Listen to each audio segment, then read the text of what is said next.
Assalamualaikum warahmatullahi wabarakatuh. Jumpa lagi pada hari ini. Nama Uncle Sufyan Ismail, merupakan pengamal perundangan syariah di negeri Sabah atau lebih dikenali dengan Peguam Syar'i. So pada kali ini kita akan sambung lagi tips-tips mengenai kekeluargaan Islam. Yang sebelum ni Uncle ada buat video mengenai apa tu? Kebahagiaan dalam perkahwinan, di mana tips ini telah diberikan oleh Ustaz Ibit Liu. So hari ini Uncle akan kupas mengikut persepsi perundangan ataupun persepsi orang Sabah. Orang Sabah lah kan, senang. Jadi supaya orang Sabah kita pun faham. So minta maaf sebab Uncle driving. Sambil driving ni sebab on the way pergi jumpa anak di asrama. Jadi hantar sikit makanan apa-apalah yang bekalan dia. So dia ni terlalu sibuk. So jadi saya paksa juga dia buat video untuk live. Jadi dalam macam mana sekali keadaan pun kami akan try untuk selitkan masa tu juga untuk buat video untuk sharing ilmu, okay? Ya, so hari ini berada dalam keadaan view dalam kereta lah. Sebab on the way pergi yang penting dapat itu. Ya, pergi asrama anak kan. Dapat sharing-sharing lah, yes. Okay? So hari ini kita akan sambung balik di bawah poin apa tu poin dia? Untuk kebahagiaan dalam perkahwinan. Kebahagiaan dalam perkahwinan, okay. Apa tadi tu? Bila isteri atau pasangan kamu mula bercakap, berilah perhatian sepenuhnya dan cuba faham perasaan pasangan. Ya, sebab macam masa cinta-cinta dulu lah kan. Kalau si girlfriend ni meluah kunun masalah dia di tempat kerja kah, masalah dia apa, jadi si boyfriend ni pun sanggup lah mendengar apa saya kena cakap. So itulah juga yang kita mau konsisten sampai di alam perkahwinan, di mana si bini ni mungkin akan cerita. Kalau yang suri rumah tu dia ceritalah masalah dalam rumah, mungkin dia punya penat, mungkin kenakalan anak-anak yang dia jaga lah, cerita apa masalah dia masa satu hari tu. So si husband ni supposed be mendengarlah apa orang cakap keluhan, mendengarlah dia punya cerita. Biarpun cerita tu orang cakap setiap hari mau dekat sama, beza dia sikit saja pun kita kena dengar. So kita pun bagi respon supaya itulah proses orang cakap si bini itu macam mana dia release dia punya stres ataupun yang dia punya tension disebabkan oleh kepenatan dia dalam melakukan kerja-kerja di rumah. Sebenarnya kalau kita perasan, isteri suri rumah ni dia ni macam superwoman. Sebab apa? Dialah juga amah, kasih bersih rumah, janganlah bawa mencuci macam apa kerja-kerja rumah dia bikin. Dialah juga jadi mama, dia jaga anak apa semua, dia juga yang kasih susu anak. Lepas tu dia lah pula jadi layan laki lagi balik rumah, mau kasih masak laki ke apa semua. So maksudnya dia 3 in 1 sudah sekarang. Mana ada 3 in 1? Kadang-kadang all in 1. All in 1, bukan 3 in 1. All in 1 lah orang cakap. All in 1 tu kan. Jadi bukan whole lah, all. Maksudnya semua dia yang kena buat. Kadang-kadang dialah juga yang kena suruh hantar anak ke sekolah. Apalagi kalau anak sakit. Ya, dia lagi lah yang kena suruh pergi pasar beli barang dapur. So benda-benda ni inilah balaki tolong-tolong kan. Pergi pasar. Perlu kita prihatin. Maksudnya kita ni try lah bantu bini supaya dia ni boleh release dia punya tension tu ataupun stres tu di dalam melakukan kerja seharian di rumah tu, dengan mendengar dengan baik apa yang bini mau cakap. So at least bolehlah kamu bertukar-tukar cerita. Si bini cerita pasal rumah, mungkin kamu cerita pasal kerja kamu kah, pasal anak apa semua, pembesaran anak. Sebab kita nih suami mungkin tidak berapa banyak nampak pembesaran anak tuh sebab kita kerja. So binilah yang akan bercerita. Jadi uncle harap kalaulah suami itu mampu, uncle cadangkan supaya kamu sediakanlah seorang pembantu rumah. Bukan maksudnya kadang-kadang ni ada uncle dengar klien uncle cakap, kenapa anda ambil pembantu rumah sedangkan suami kamu mampu? Dia cakap nanti kalau ambil pembantu rumah bini tidak kerja. Boleh suami cakap macam gitu. Jadi kerja menyusukan anak tu bukan kerja. Adakah melayan suami itu bukan kerja? Semua tu kerja. Kamu lupa bahwasanya istri ni dia tidak pernah charge kepada si bapa berapa ramai anak yang dia lahirkan ataupun berapa banyak anak yang dia susukan. So untuk appreciate dia punya kepenatan tu, mengandung anak 9 bulan, kalaulah kita seorang suami yang mampu, kita sediakanlah satu pembantu rumah untuk bantu dia cuci baju, untuk bantu dia mungkin masak di rumah, tukang-tukang potong sayur, bersihkan baju. Jadi adalah lebih masa untuk yes, suami. Sekurang-kurangnya kalau kamu sediakan pembantu rumah, bolehlah kamu balik kerja, bawa bini jalan. Sebab selalunya halangan untuk bawa bini jalan ni tiada jaga anak. Balik-balik itu lagi tiada jaga anak, penat, tiada jaga anak, penat. So sekurang-kurangnya kalau ada pembantu rumah, istri itu bolehlah juga merehatkan diri. Okay? So tidak mahal pembantu rumah sekarang. Orang cakap sekadar 1.000 saya 1 bulan. Jadi bagi mereka yang mampu tu, tolonglah si istri untuk mendapat seorang pembantu rumah.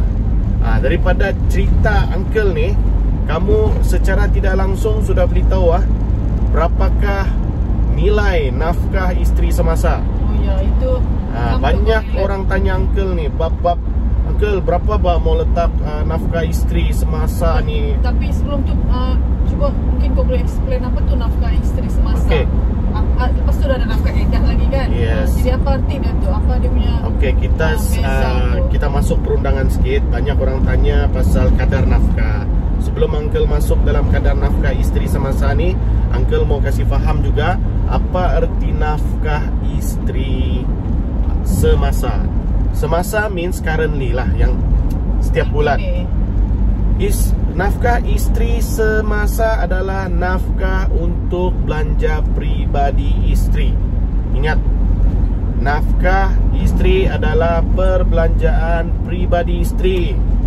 Apa majoriti yang uncle terima feedback daripada beberapa klien yang jumpa uncle di firm, di mana-mana, atau WhatsApp uncle. Yang mungkin kau boleh kait sama klien-klien kau yang kau macam mana, apa yang kau nak faham, apa cerita. Memang banyak orang dah faham pasal istri punya nafkah ni. Banyak yang dia cakap, aku sudah bagi setiap bulan 500.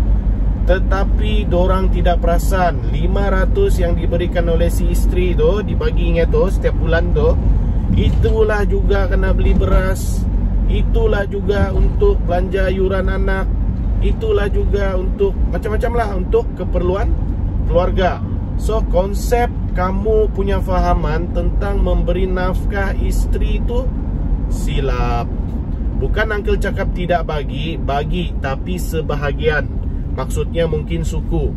Apa yang dimaksudkan dengan nafkah istri ni adalah untuk pribadi istri. Mungkin istri ni pribadi dia belanja, dia mau beli dia punya tudung, dia mau beli dia punya baju, dia mau bayar sendiri dia punya handphone. Mungkin bala yang tidak kena mengena dengan keluarga. Yes, yang khas untuk dirinya. Mungkin dia ni ada hajat untuk menyerahkan duit kepada ibu bapa dia. Itu pribadi dia. Yes, mungkin dia mau bagi ibu bapa dia dalam berapa ratus kan, sebab dia ni anak. Ingat, walaupun kamu ambil dia sebagai istri, dia masih ada ibu bapa. Tanggungjawab anak terhadap ibu bapa. Jadi dia perlukan duit pribadi. Kalaulah amah, kita diwajibkan bayar 1.000 sebulan disebabkan di dalam kontrak. Kamu boleh bayang amah kerja dia pembantu rumah untuk apa? dapur, kasih bersih baju, kain, apa saja. Kadang-kadang dia masak pun boleh dapat 1.000. Jadi si istri ini yang orang cakap all in one nih sepatutnya mendapat lebih daripada standard nilai gaji amah. Jadi fikirkanlah apa yang dimaksudkan dengan nafkah istri. Bukanlah all in one kamu kasih tu duit untuk dia cover. Dialah juga beli sayur, dialah juga beli beras, dialah semualah. Itulah 500 tu dianggap besar. Sedangkan kalau kita pergi Bataras kah, kita pergi survey kah, satu troli tu kadang-kadang sudah sampai 500. Itu baru cover untuk 1 minggu atau 2 minggu. Jadi bayangkanlah, asingkan pemberian nafkah. Nafkah istri berapa, nafkah anak berapa, belanja dapur berapa. Tapi kan ada orang cakap gini kan, manalah cukup, dia bilang mau bagi itulah suami istri kerja, dia cakap. Yes, so okay. Suami kan? Istri kerja. Situasi macam tu. Ya, kamu kena ada mutual understanding di antara suami dan istri. Uncle tahu sekarang ni bukan semua orang mampu. Ya, so that's why lah ekonomi sekarang ni istri kerja, suami kerja. Jadi macam mana pun kamu ndak mampu, kewajipan tetap diberikan mengikut kemampuan. So apa yang perlu kamu cover adalah nafkah istri dan nafkah anak. Jadi contohlah, kalau kamu berundinglah baik-baik dengan istri, mungkin belanja apa rumah, belanja istri, nafkah tu kamu yang bagi suami. Mungkin untuk bayar rumah, mungkin kamu beli rumah, mungkin istri boleh bayar itulah. Tapi dengan syarat, sudahlah istri beli rumah, janganlah pula kamu ada hati mau rebut rumah nanti bila bercerai. Sudahlah ditolong, dikapsit lagi. Aku ada hak, betul, dalam hukum ada hak. Sebab apa? Itu adalah harta pencarian. Tapi kena ingat, di dalam undang-undang syariah, hak seorang suami adalah menyediakan tempat tinggal.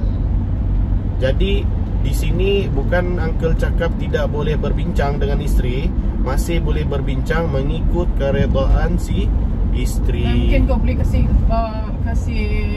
kait dengan case story pasal ni, harta sepencarian ni. Yes, ada harta sepencarian ni, dia uncle mau kaitkan beberapa case di mana seorang istri, ingat, seorang istri ni dia boleh klaim apa-apa harta si suami yang diperolehi di dalam perkahwinan. Okey, tidak kisahlah dia ni tiada sumbangan secara langsung. Contohnya dia tiada bagi duit di dalam deposit, mungkin dia tidak bayar bulan-bulan. Suami istri dia. Yes, tapi dia berhak untuk mendapat harta sepencarian. Dia ada bahagian. Berapa kebahagiaan dia tu, itu bergantung kepada sumbangan tidak langsung dia macam mana. Okey. Jadi maksudnya di sini, oh ya, uncle ada beberapa cerita lagi kemarin di mana uncle terpaksa buat satu consultation online, di mana uncle buat konsultasi secara video call dengan klien yang berada di luar daerah daripada Kota Kinabalu, di mana dorang ni confused mengenai cerita harta pusaka. Jadi dorang ni confused di antara pemberian harta. Bolehkah si mama tiri tu tuntut harta pencarian dan harta pusaka tu? Jadi dorang ada kekeliruan di sana. Ingat, uncle mau cerita di sini, apabila suami tu meninggal, si istri ni boleh tuntut 2 hak. Yang pertama, sebelum pemberian harta pusaka adalah harta sepencarian. Tapi kena make sure, apa yang dimaksudkan dengan harta pencarian adalah harta yang diperolehi semasa dalam perkahwinan, bukan di luar perkahwinan. Contohnya suami itu sudah beli rumah awal-awal pada tahun 2000, tahun 2001 baru kamu kahwin. So maksudnya itu bukan harta sepencarian. So kena faham tu Jadi mana-mana istri di mana suaminya ada membeli harta semasa dalam perkahwinan, dia berhak untuk tuntut harta sepencarian. Okey, beza harta sepencarian dengan harta pusaka. Dia perlu tuntut harta sepencarian dahulu. So dalam yang video call kau kemarin tu, apa isu dia? Isu dia, adakah mama tiri dia layak untuk harta sepencarian? Jadi di dalam kes tersebut, mama tiri dia tidak layak. Sebab apa? Semasa bapa dia kahwin mama tiri, tidak ada harta baru yang berlaku, melainkan harta daripada isteri yang lama. Maksudnya isteri yang lama tu sudah meninggal lah. Jadi mama tiri dia tidak ada hak lah dalam harta sepencarian, sebab tidak ada apa-apa harta baru. Jadi apa aja yang dia boleh. Tapi ibu tiri dia berhak mendapat harta pusaka. Okey, ingat, setiap isteri yang kematian suami berhak mendapat harta pusaka bahagian dia 1/8. Biarpun harta itu diperolehi bila-bila pun, daripada bila-bila pun, janji harta itu adalah nama si suami, arwah suami lah. Itu yang dorang tidak faham. Sebab kebanyakan anak-anak arwah ni tidak puas hati bila mama tiri boleh dapat bahagian. Itu adalah hukum Al-Quran dalam faraid, di mana istri ini berhak 1/8. Kalau 2 istri 1/16. Kalau 3 istri 1/24. Kalau 4 istri 1/32 kan? Lebih kurang begitu, dibahagi lagi. Maksudnya, kalaulah si istri ini tidak membuat tuntutan harta pencarian, itulah selalu istri ini mengeluh. Penat aku kahwin sama si suami, tapi akulah yang dapat paling sikit. Sedangkan dia boleh dapat lebih di dalam tuntutan harta sepencarian. Tapi dengan syarat, harta tu mestilah wujud di dalam perkahwinan. Kalau dia wujud sebelum perkahwinan, apa yang isteri itu boleh tuntut adalah lebihan daripada harta yang wujud itu. Contoh, masa laki dia sebelum dia kahwin dia memang sudah ada tanah. Contohlah tanah laki dia ni 10 ekar, tapi hutan, belum ada tanam apa-apa. Tapi bila dia kahwin sama bini dia ni, bini dia sudah, apa orang cakap, bawa laki dia tanam kelapa sawit. Okey, tanah itu isteri tiada hak dalam harta pencarian. Tetapi hasil kelapa sawit, tanaman kelapa sawit itu isteri boleh tuntut harta sepencarian. Okey, maksudnya ada pembaharuan yang berlaku di atas tanah tersebut. Oh, lepas bercerai lah. Yes, lepas bercerai ataupun kematian, isteri berhak walaupun tanah tu dimiliki sebelum kahwin, tapi hasil kelapa sawit itu adalah wujud semasa dalam perkahwinan. So maksudnya dia layak untuk tuntut harta sepencarian. Okey, berapakah nisbah harta sepencarian yang boleh diperolehi oleh isteri? Ini bergantung kepada sumbangan. Tapi mengikut jurnal ataupun mana-mana kes yang terdahulu, isteri yang orang cakap tiada sumbangan langsung pun layak menerima 1/3 daripada nilai harta. Tapi isteri perlu buktikan kan? Betul, perlu buktikan di mahkamah syariah. Kau dah suri rumah? Suri rumah boleh dibuktikan melalui anak-anak, di mana dia ni seorang suri rumah, bekerja, penat, jaga anak, kasih beranak anak, kasih susu anak, dialah jaga semua rumah tangga tu. Jadi itu bukti boleh dibuktikan. Bilangan anak, macam mana dia jaga anak sampai anak besar, kan, sampai anak ni berjaya. Semua tu bukti-bukti yang boleh dibuktikan di mahkamah. Okey, uncle harap benda ni kamu clear. Sebab banyak yang keliru ni, yang dah puas hati ni pasal mama tiri ni. Dia cakap dia tidak berhak dapat. Dalam harta pusaka, semua ahli waris berhak untuk mendapat harta pusaka. Kena clear siapakah ahli waris apabila bapa kita meninggal. ahli waris yang berhak menerima pusaka atau faraid adalah ibu bapa arwah, istri-istri arwah, dan anak-anak arwah. Tapi ada special case juga, adik-beradik boleh dapat. Macam mana adik-beradik boleh dapat nih? Jika dia tidak ada anak lelaki dan bapa arwah tu telah meninggal dunia. Okey, maksudnya ahli waris akan naik kepada adik-beradik si arwah. Pasal itulah Uncle selalu sarankan kepada mana-mana keluarga yang tidak mempunyai anak lelaki agar masa hidup ni buatlah ikatan hibah untuk merancang harta kamu, supaya anak-anak dan bini kamu tidaklah bergaduh dengan adik-beradik kamu. Sebab bukan semua adik-beradik ini kita ngam. Okay? Kita pun kesian. Kadang-kadang harta yang kita ada ni bukanlah banyak. Ada sebiji rumah, ada sebiji kereta. Rumah tu pun susah-susah mau dibeli.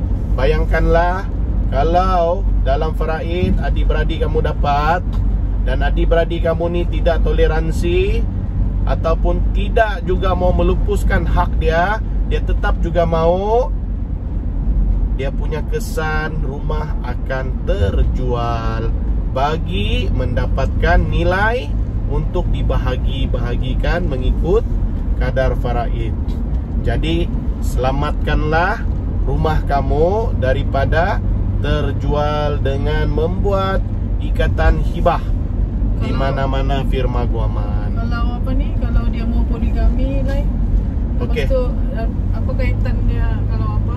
Kau cerita lama aku punya story case Uncle mengenai poligami, di mana si isteri ni tanya pasal dia punya hak dalam harta pencarian. Ingat, bagi lelaki ataupun perempuan yang telah dipoligamikan, mereka ni berhak menuntut harta pencarian walaupun belum bercerai, walaupun laki belum meninggal.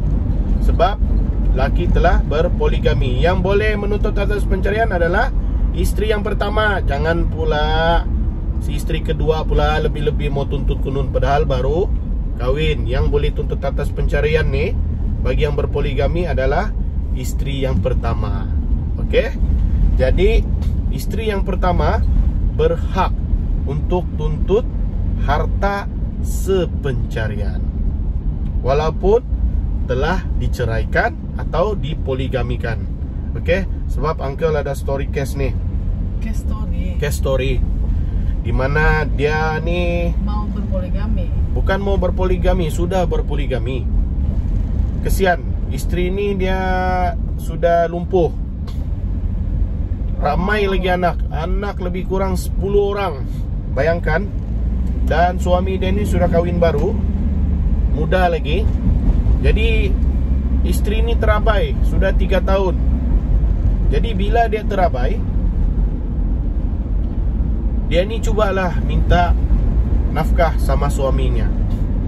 Suami dia boleh cakap haram duit dia untuk isteri dia ni kuno. Uncle pun dah tahu apa sebab. Sebab laki dia ni ada belajar agama kuno sampai Pakistan. Uncle pun dah tahu apa punya mazhab dia pakai, yang haram mau bagi duit sama isteri. Kenapa haram? Saya pun dah tahu apa. Dah tahulah kenapa dia tidak mau bagi duit kah mungkin. Jadi dia cakap haram saja. Jadi satu hari itu dia telah melafazkan cerai di luar mahkamah. Tapi dia lafazkan dengan kinayah. Maksudnya dia melafazkan cerai itu secara sindiran. Dia cakap dalam bahasa ibunda dorang tu, baliklah kau. Dia yang mau balik kunun, lelaki ni yang mau balik ke rumah ibu bapa dia. Dia mau kasih lepaslah bini dia ni dalam keadaan lumpuh ni, yang tidak boleh berjalan ni. Dia kumpul anak-anak dia semua.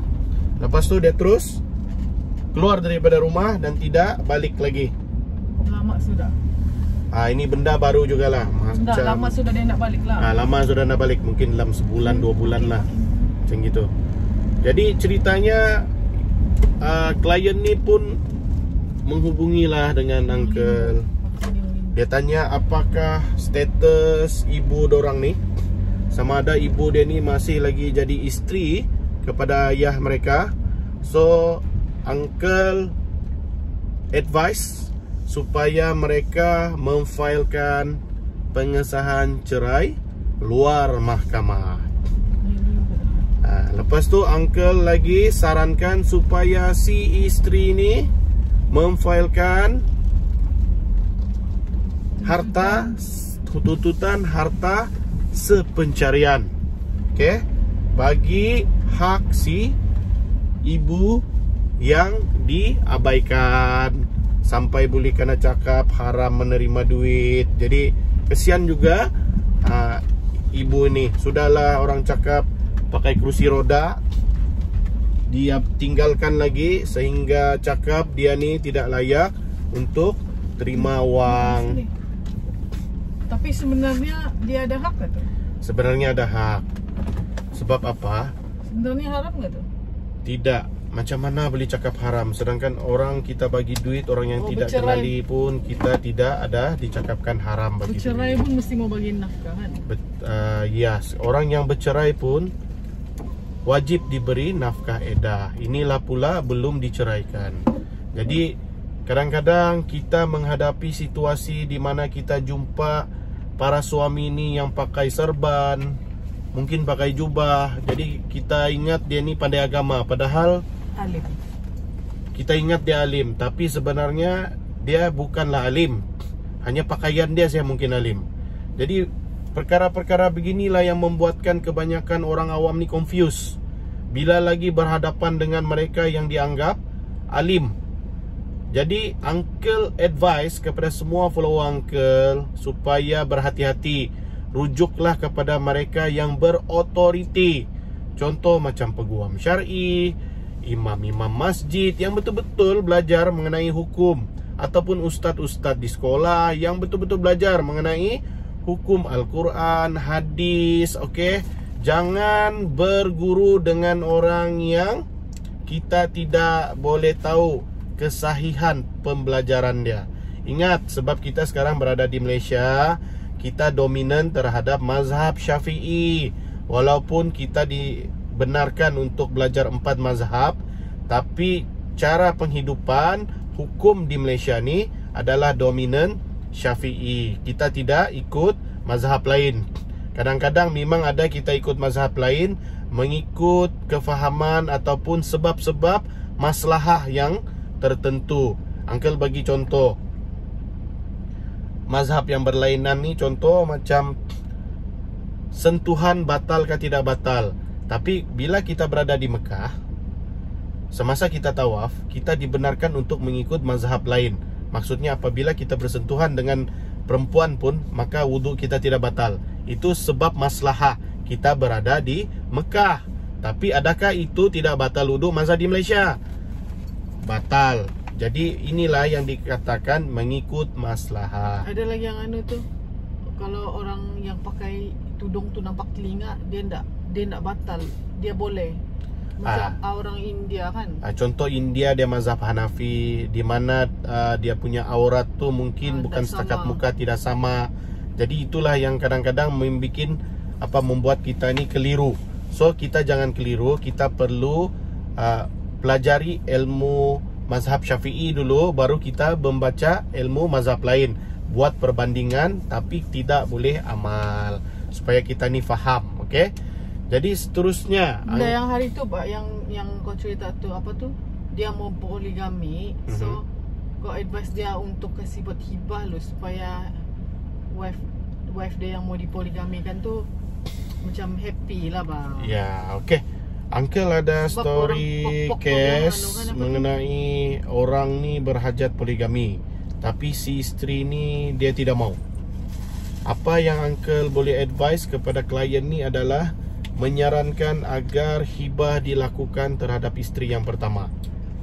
Jadi sebab begini, kebanyakan isteri ni uncle boleh cakap 95% akan menolak terhadap tuntutan ataupun permohonan poligami si suami.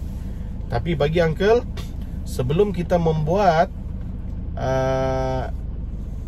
penolakan ataupun bantahan terhadap permohonan si suami, adalah lebih baik kita berunding dengan suami untuk membuat ikatan hibah. Apa tuh ikatan hibah tuh? Macam mana contohnya? Okey, ikatan hibah ni adalah satu kontrak di mana si suami atau pemilik atau owner terhadap harta tu menyerahkan harta kepada isteri dan anak-anak.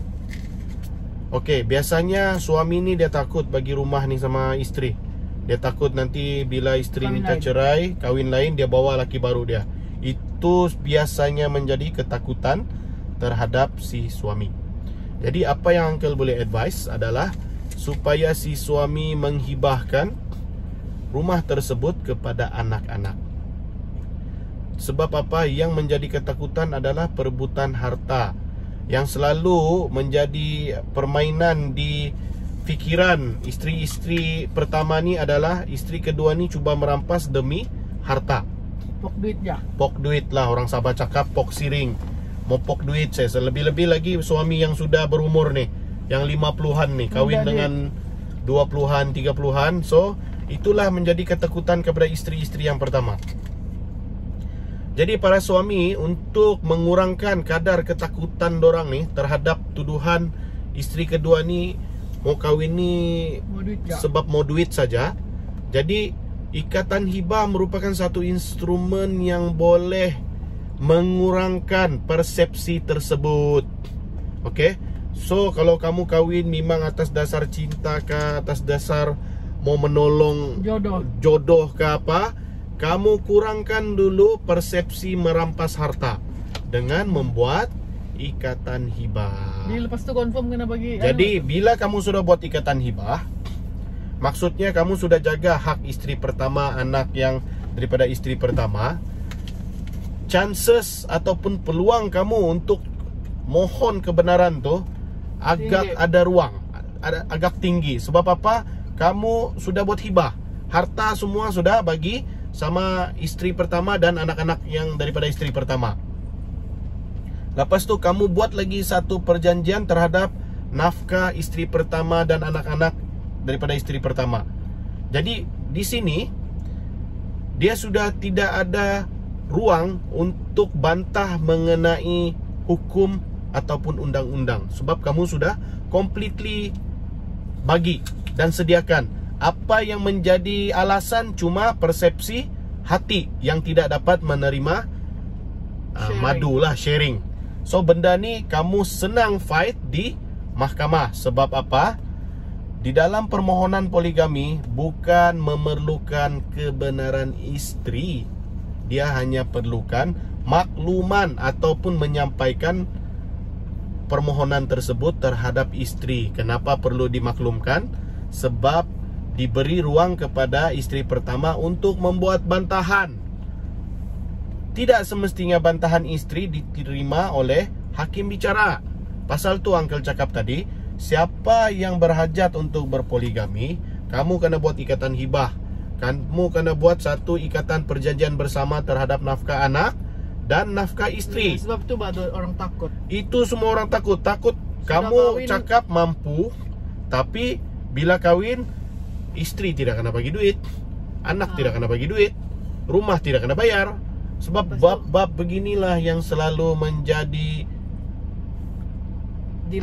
dilema isteri pertama dan anak-anak. Lepas tu madu lagi mau rebut mau rebut kereta lah. Benda ni yang paling banyak berlaku.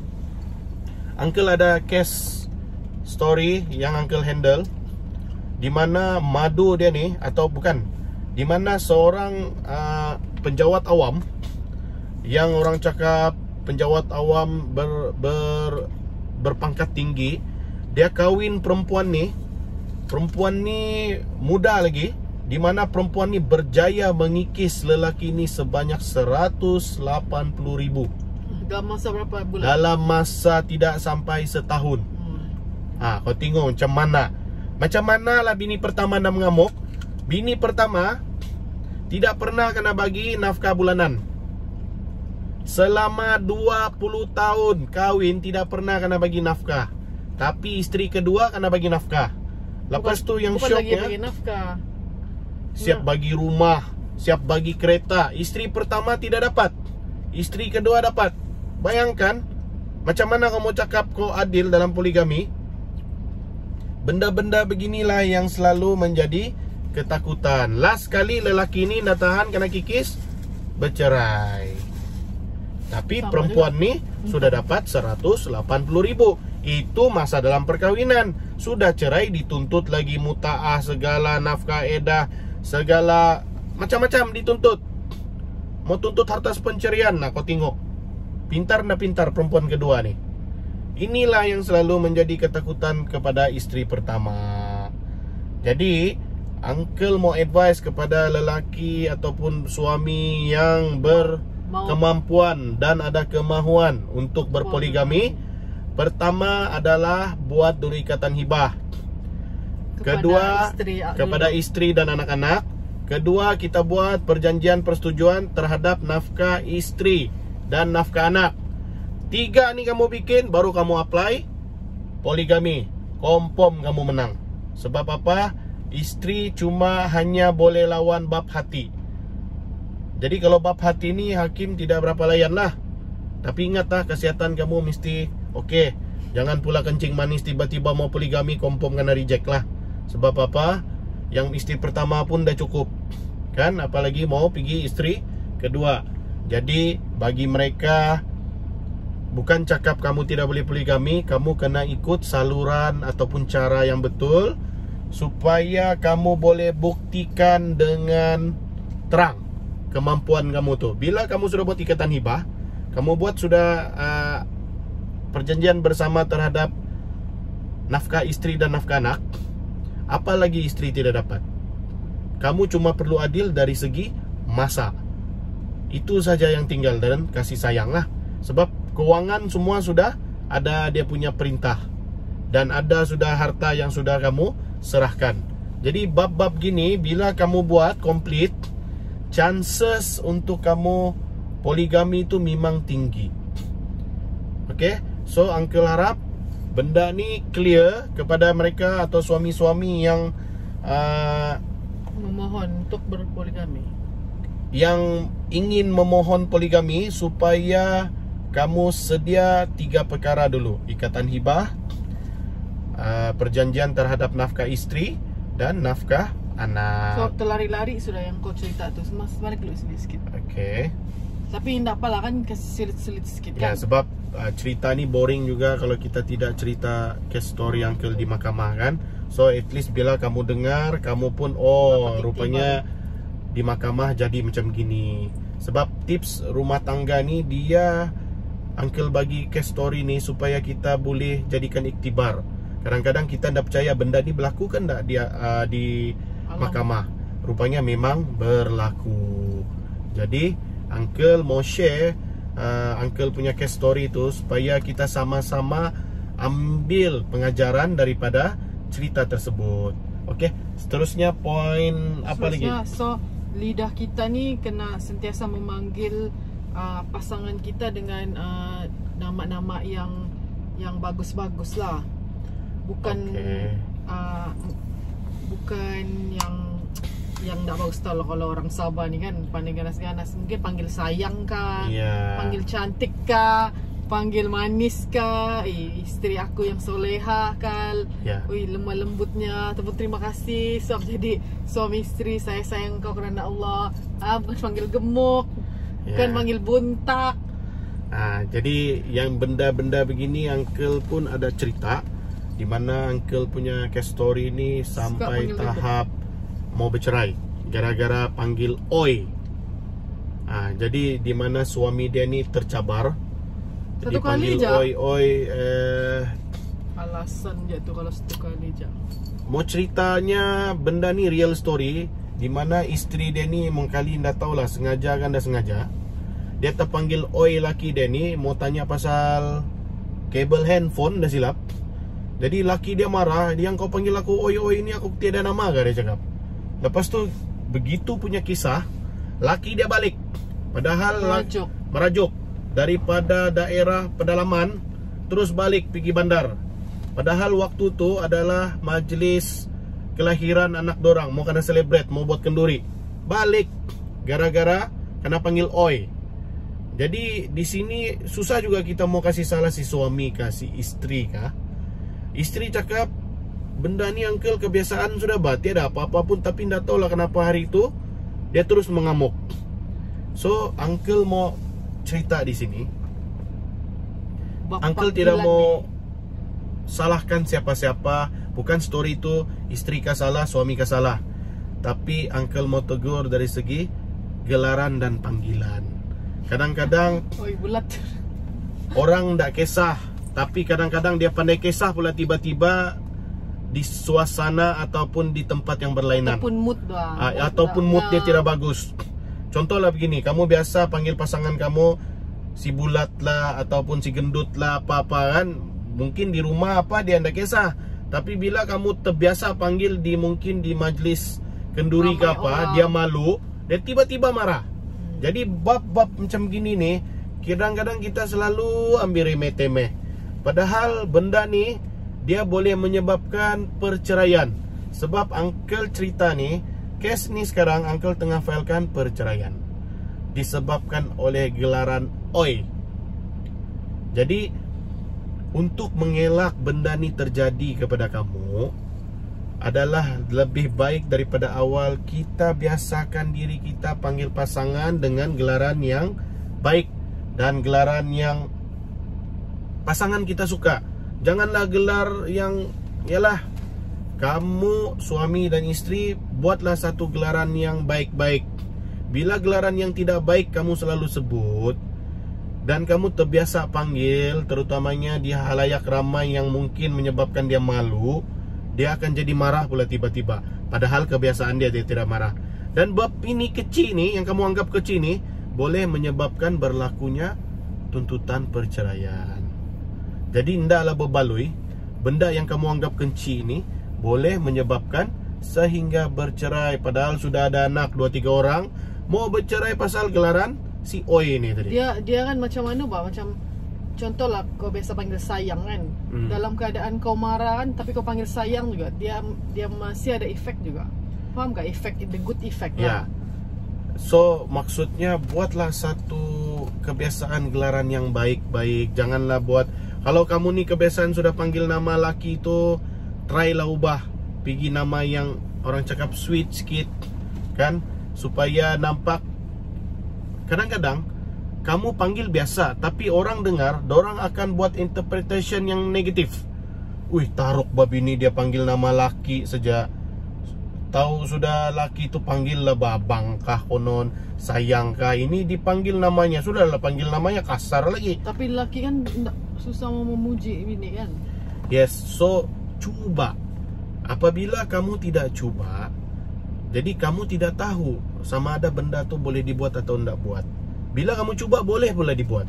So try lah buat demi kebaikan. Sebab kita punya budaya Melayu ini terlampau banyak negatif terhadap cerita-cerita romantik pasangan suami isteri. Tapi bila tengok di TV mau pula dorang. Kadang-kadang bukan saja suami, kadang-kadang isteri pun buang tabiat bah. Bila lah si suami ini mau cuba apa namanya ni, mau coba ubah, si bini pula cakap kau ni tua-tua buang tabiat ni kenapa. Tapi bila tengok di TV, dia terasa mau jadi macam gitu. Bila suami itu try buat, dia tidak mau. Sama jugalah di kes terbalik. That's why tu bila uncle nampak Ustadz Ibitliu, dia ada buat dalam dia punya FB tu, di mana dia cuba untuk menyemarakkan semula kasih sayang suami dengan berpeluk dengan istri. Banyak pasangan yang menangis. Dan untuk uncle mau cerita, uncle pernah buat macam mana Ibitliu buat di firm uncle. Dan uncle nampak sendiri, suami itu tidak pernah peluk bini dia mau berbelasan tahun. Menangis-nangis peluk bini. Jadi maksudnya di sini bukan uncle mau cakap pasal klien uncle tu yang menangis berpeluk. Budaya Melayu kita ni yang orang cakap semakin lama berkahwin semakin hambar tu, perlu kita kikis, jangan ikut. Okey, kalau kamu malu mau romantik depan orang, romantiklah di rumah depan anak-anak kamu. Sebab anak-anak kamu ni akan sentiasa sama kamu sampai bila-bila. Orang cakap ndaklah 24 jam, tapi 365 hari memang ada jugalah dengan kamu. Contohnya peluk bini, tidur sama bini setiap malam, pegang tangan bini. Wajib pula tu tidur sama bini. Wajib, memang wajib. Tapi menjadi budaya Melayu, apabila sudah tua, laki akan tidur dengan depan TV. Mungkin kau boleh cerita tu lah, kau punya case story tu. Yang mana? Yang lama sudah nak tidur satu bilik tu. Sebab kebanyakan budaya ni, yang bini ni tidur sama anak konon, laki tidur depan TV. Jadi bab-bab begini ni dorang anggap biasa, tapi lama kelamaan habit ini menyebabkan kerenggangan hubungan suami isteri. Lama-lama ndak pandai tidur sudah kan? Lama-lama tiada sudah bilik kelamin. Dia sudah jadi macam store almari baju sudah. Jadi benda atau budaya ni perlu dielak supaya perkara ini tidak menjerumuskan terhadap perceraian tu. Sebab apa? Mustahillah lelaki atau perempuan tidak suka terhadap satu keadaan yang romantik. Mungkin dorang malu di halayak ramai, tapi dorang suka apabila mereka berdua-duaan. Aku suka juga lah, walaupun ramai. Yes, so maksudnya hubungan intim ataupun hubungan romantik ni, setiap pasangan ni dia berbeza-beza. Tapi janganlah kamu buat satu perkara yang boleh menyebabkan hubungan tu menjadi renggang, terutamanya yang tidak tidur sekatil ni. Ini yang banyak uncle terima feedback daripada pasangan yang sudah berumur, dorang tidak tidur sekatil. Nenek dia ni suka tidur sama cucu kono. Janganlah, kalau kamu mau tidur sama cucu bukan waktu malam, siang. Walaupun tua sudah, biarlah apa? Apa yang biar? Tidur dengan cucu.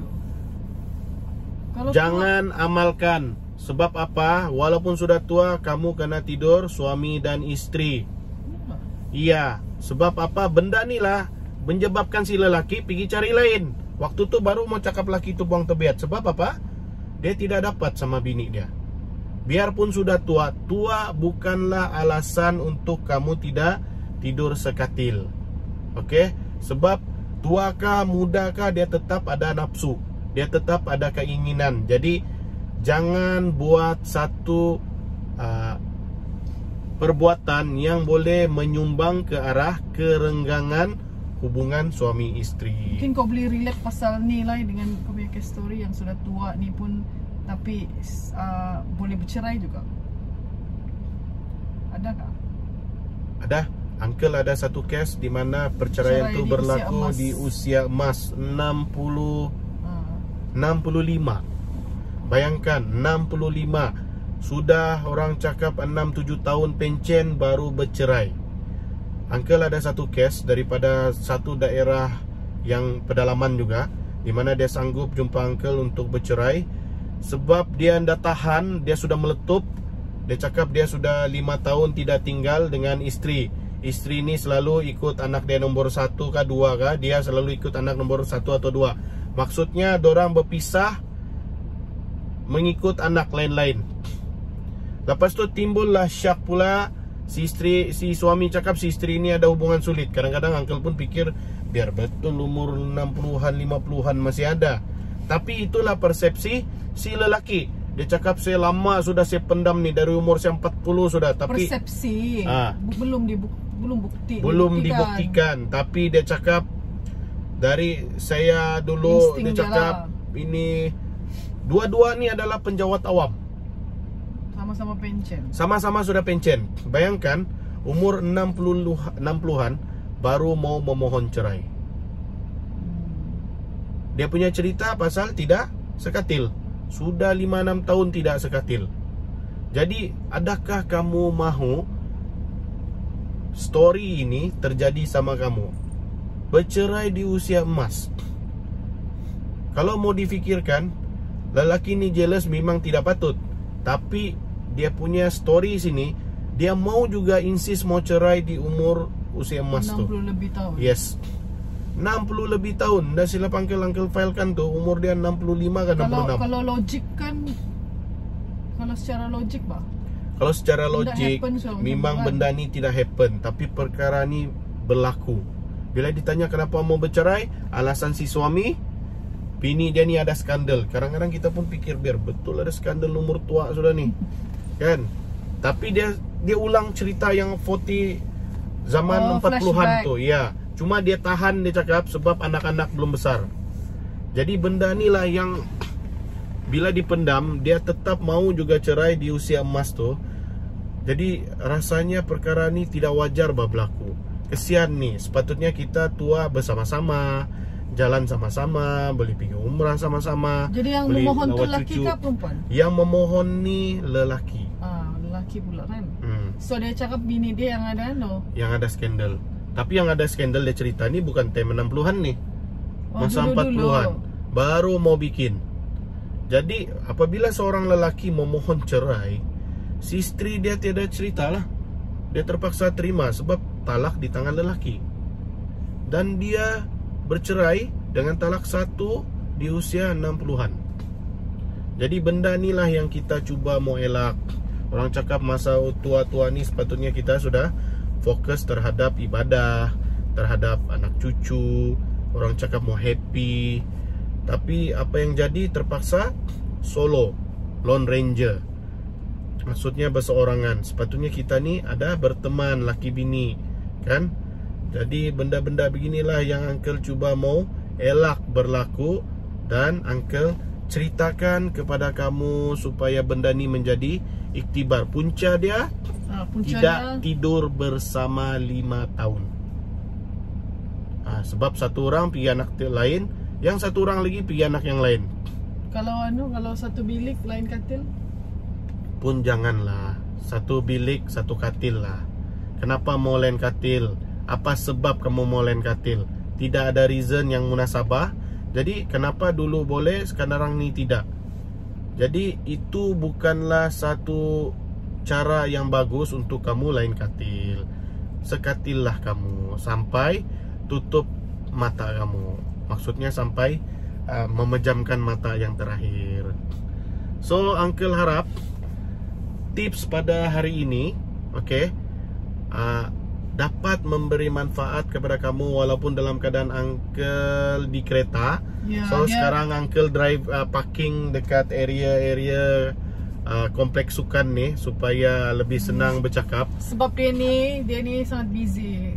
Kalau hari biasa dia busy kerja sampai malam.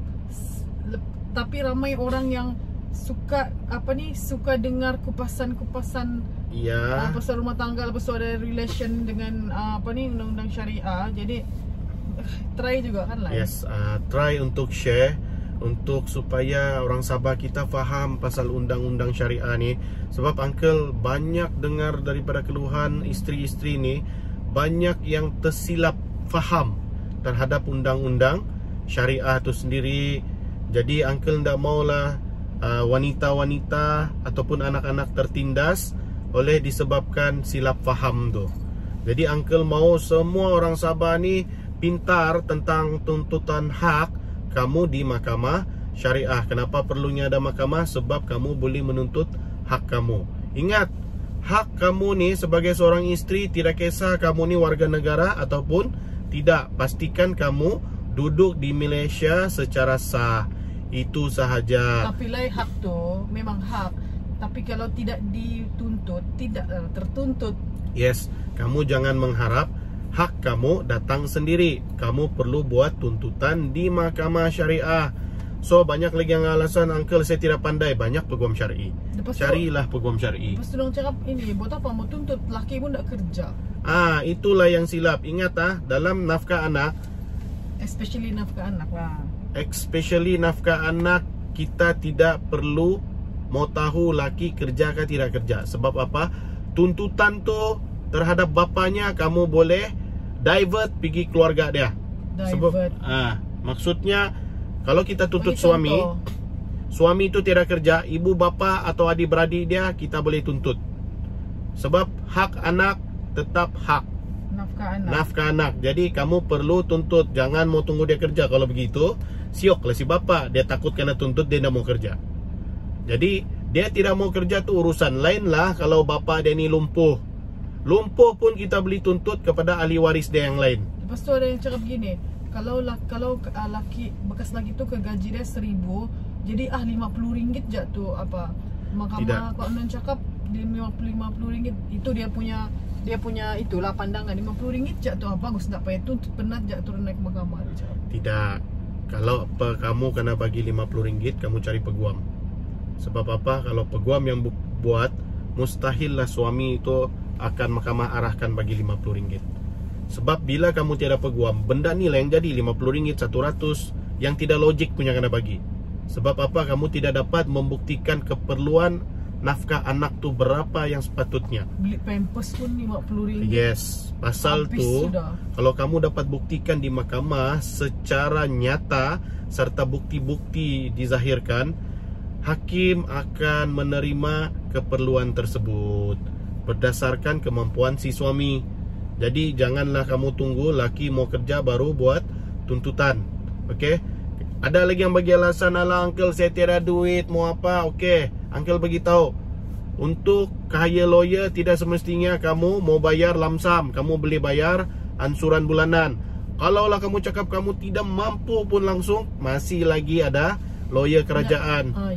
Kamu boleh dapatkan lawyer kerajaan, apa namanya tu? Jabatan Biro Guaman Awam, JEWA. Dua agensi ni boleh kamu dapatkan hikmat secara percuma ataupun minima. Ya, untuk Wisma Wanita kena panggil JEWA. Kamu boleh pergi minta bantuan di Wisma Wanita untuk mendapatkan hikmat peguam. Sebab kenapa orang perlu hikmat peguam ni, dia profesional bah, bukan semua orang tahu hukum, bukan semua tahu undang-undang, orang sudah tidak tahu selok belok. Kebanyakan orang pergi mahkamah turun naik 2-3 tahun kes tidak berjalan, tidak selesai. Jadi dapatkan hikmat peguam mengikut kemampuan kamu. Kalau kamu tidak mampu langsung bayar, pergilah tempat peguam yang boleh memberikan perkhidmatan percuma. Contoh yang uncle cakap lah, Biro Guaman Awam ataupun hikmat daripada peguam Wisma Wanita yang kena gelar JEWA kan, kalau uncle tidak silap. So uncle harap apa yang uncle cerita pada hari ini, perkongsian uncle pada hari ini, kamu dapat manfaatkan dengan baik supaya kamu ni lebih faham, celik terhadap undang-undang syariah. So jangan ambil ringan terhadap tips rumah tangga. Sebab kalau kamu biar macam kita tanam ni pokok, kalau kamu tidak pandai bagi baja, tidak pandai trim, maka dia akan tumbuh membesar tanpa berbuah. Kadang-kadang kalau buah pun buruk. Jadi kita kena semailah dia baik-baik, jaga baik-baik. Okey. Jadi kita jumpa lagi. So uncle rasa mau dekat 1 jam sudah uncle bercakap ni. Jadi kita mudah-mudahan dia istiqamah untuk, dan kita jumpa lagi nanti pada sesi live ataupun video uncle. Ini bukan apa yang akan datang. Ini bukan iklan. Yes, ini bukan iklan, bukan consultation, tapi sekadar sharing terhadap ilmu ataupun isu perundangan syariah khasnya untuk negeri Sabah, supaya orang lain pun belajar. Bukan semua orang cakap mampu untuk mendapatkan ilmu ni secara berbayar. So bagi mereka yang masih memerlukan ilmu syariah, uncle ada bagi ebook secara percuma, ada 3 ebook. So ada orang tanya, macam mana mau dapat ebook tu? Ramai orang tanya. So just PM uncle, WhatsApp uncle dan nyatakan nama dan daerah di mana kamu tinggal. Okey, uncle ada sebab mau tahu nama dan daerah. Sebab nanti kamu trip, uncle ingat sekali tinggal orang Semenanjung. Bukan tak boleh. Bukan tak boleh, uncle tetap bagi. Biarpun Semenanjung ke Australia ke mana, at least uncle faham. Jadi janganlah, ini kadang-kadang saya nak mau kasih tahu nama, boleh kasih tahu. Kamu mau ilmu uncle, tapi kamu tidak bagi tahu nama. Ndak lah, fair. Kita orang cakap win-win situation. Uncle ada data kamu, nama kamu, daerah kamu, dan uncle bagi ebook uncle secara percuma. Okay, so dapatkan ebook percuma, just PM uncle melalui WhatsApp. Okay, dan beritahu nama penuh dan daerah di mana kamu tinggal. So kita jumpa lagi. Uncle ucapkan assalamualaikum warahmatullahi wabarakatuh. Jumpa lagi. Oke, bye. Uncle sambung driving dulu.